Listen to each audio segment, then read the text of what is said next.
Students across Massachusetts return to school today after a week off. Now, look, for some parents, it may feel like you need a vacation even right now. Vacation from your vacation, Exactly. right? So a new report actually from the Surgeon General details the stress parents face. And new this morning, our Melody Mendez explains why it really is so important for us to focus on our own mental health as much as our kids.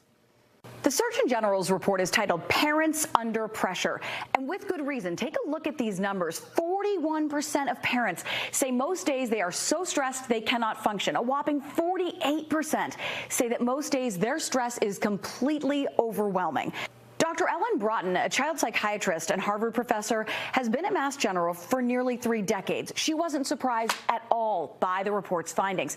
She points to a decision made early on in parenting when moms and dads stop doing what makes them happy to focus on their kids. Couple that with today's unrealistic expectations based on what the Surgeon General calls an intensifying culture of comparison, often propagated by influencers and online trends with unrealistic expectations. Basically, those high expectations from social media have changed how we parent. And the doctor says we need to stop overloading our kids.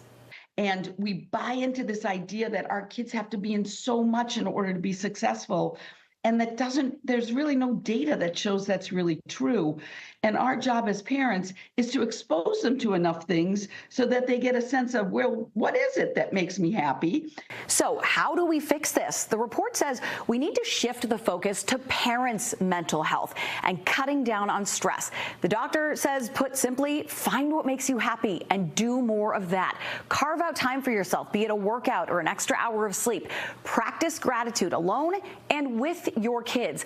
Taking time for yourself away from your kids is actually teaching them to value themselves and how to self-regulate.